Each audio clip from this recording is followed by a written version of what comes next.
Olá, estamos aqui em Feira de Santana, Bahia, falando da primeira conferência brasileira sobre misofonia, sob a coordenação de Kleber Lopes Lima Fialho, uma ação conjunta da Clínica do Cérebro, trazendo mais informação e crescimento intelectual. O evento reuniu diversos estudantes e profissionais da área envolvida. E você sabe o que é misofonia? Como se trata de um problema, de uma síndrome que foi sistematizada, catalogada na década de 90, ainda nos Estados Unidos, no Brasil sofremos da desinformação.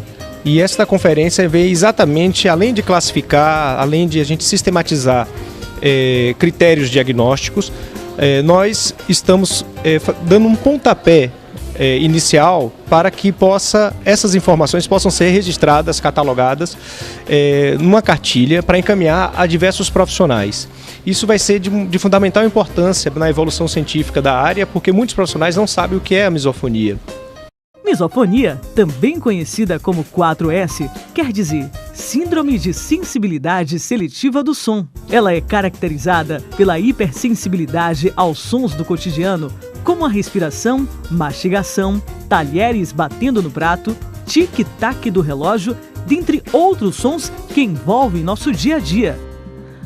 A partir da misofonia, pode-se desencadear outros gatilhos como ansiedade, irritabilidade aguda, pânico, até reagir com violência, comportamentos evasivos e tendendo ao isolamento social para evitar conflitos. Devido a esses comportamentos dos misofônicos, são confundidos com outros transtornos como dislexia, depressão, fobia social, transtorno obsessivo-compulsivo, transtorno bipolar e principalmente com problemas auditivos.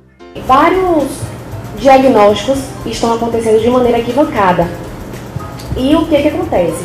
Se o diagnóstico acontece de maneira equivocada, que o diagnóstico é um fator, uma situação sine qua non, para que o tratamento, para que as técnicas utilizadas elas sejam eficazes e fidedignas. A misofonia é um problema, é um transtorno que acomete pessoas em função do estímulo auditivo e que muitas vezes não é diagnosticado pelos equipamentos fonoaudiológicos, pelo otorrino, pelo fonoaudiólogo, e requer uma atenção do psicólogo e do neuropsicólogo por se tratar de um problema de atenção, um problema de foco, de hipersensibilidade a alguns estímulos auditivos.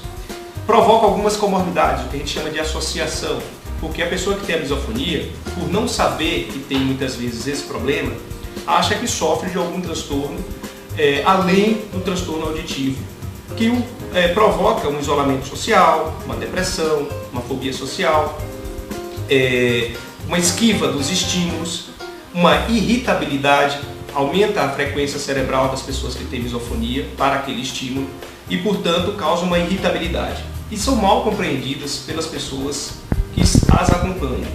E isso vai dificultar o processo de adaptação.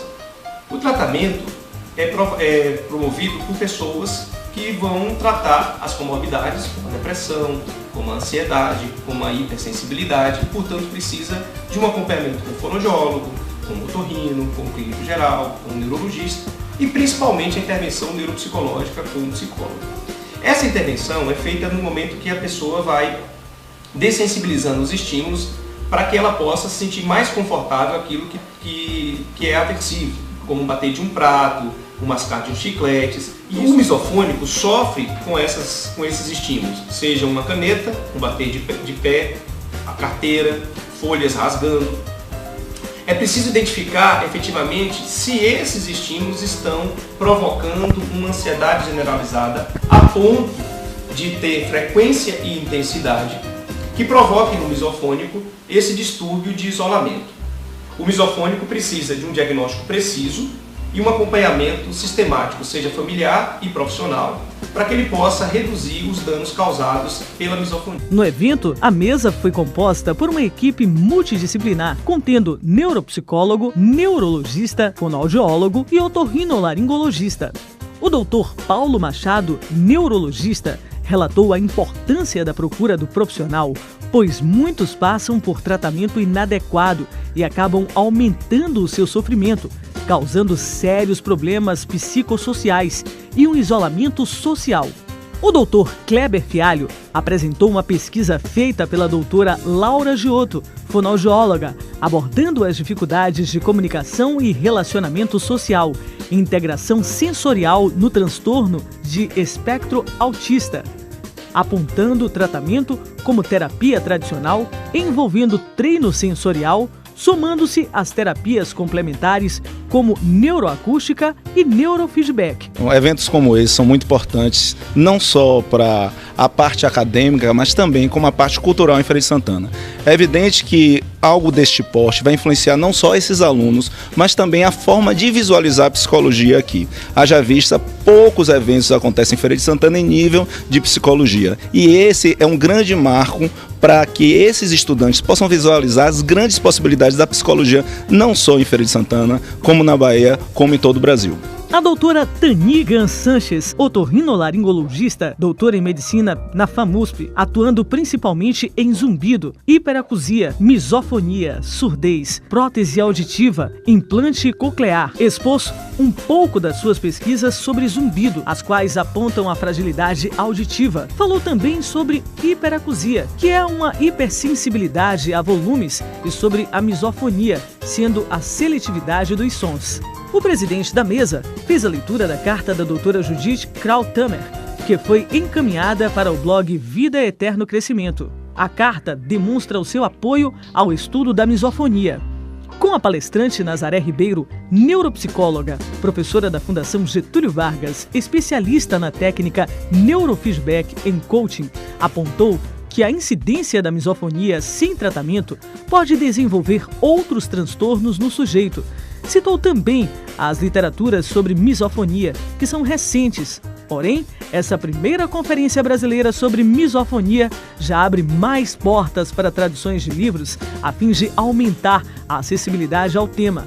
Ela informou que na misofonia existe também os estímulos internos, pois o misofônico sofre com estímulos externos e internos em 11 graus de estado misofônico. Destacou a presença da equipe multidisciplinar, sendo importante agregar profissionais da área de educação devido à incidência em crianças que ainda pode gerar bullying. Nazaré também explicou que o perfil do sujeito é apontado com alterações de frequências na área frontal e temporal, sendo o neurofeedback uma técnica não ofensiva e que propõe a resiliência e o autocontrole do paciente pelo treino cognitivo. Bom, a misofonia, como a gente estava falando durante a conferência, tem uma importância muito grande para o tratamento, o diagnóstico precoce e o tratamento.